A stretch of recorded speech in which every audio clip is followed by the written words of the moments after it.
And they told us that if you do anything outside of the stuff we tell you to do, you're at risk of going there for eternity.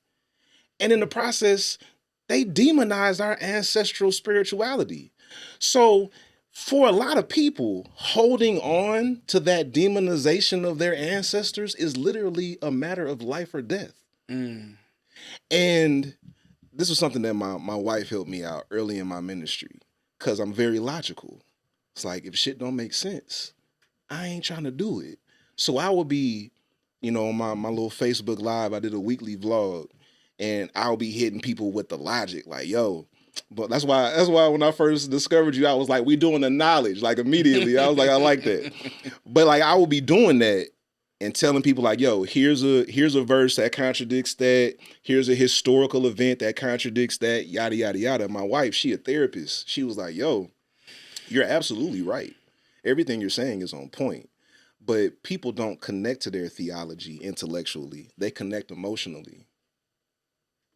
So you got to tap into the feeling that people have around those beliefs rather than how they think about them. Because for the most part, they not thinking about it. No.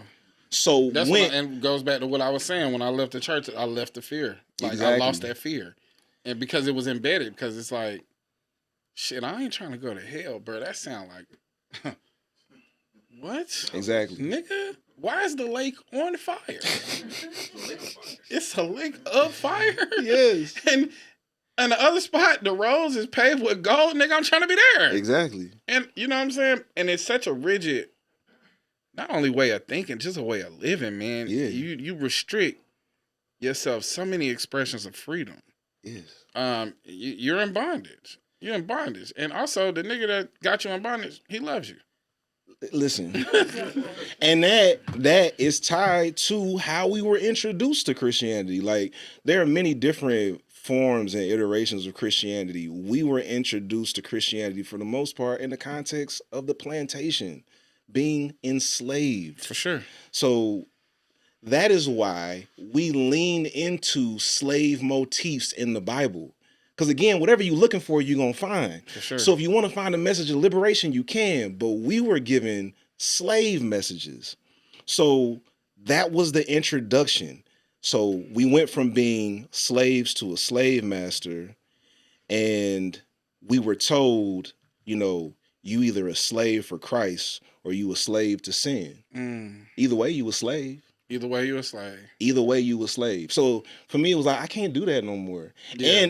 And if I can't hold on to my affinity for Jesus and find something that like makes sense to me, I'll let go of Jesus if I got to, because I'm not gonna do this slave shit no more. Man, I'm not gonna impose it on anybody else. The thing that I had to really reckon with it.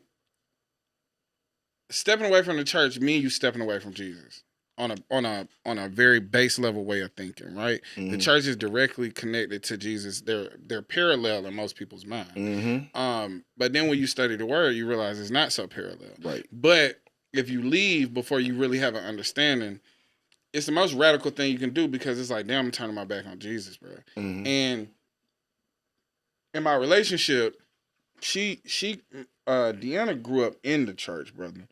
Like, not in it, in it. In it. In it. I'm talking about Bible study, choir rehearsal, mother's meeting.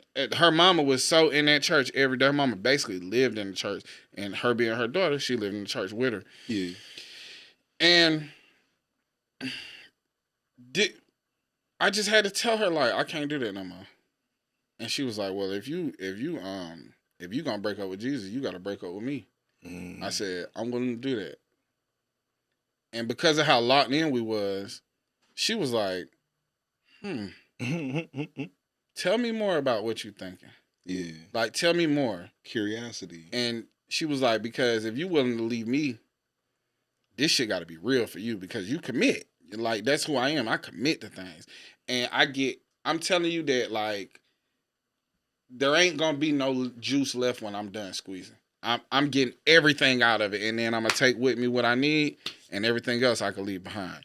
And I think the thing is like, I started recognizing, Like Jesus, all like when I started getting into these black studies, Black American studies, studying revolutionaries, and I was like, bro, this is the biggest revolutionary that ever lived, according to this book.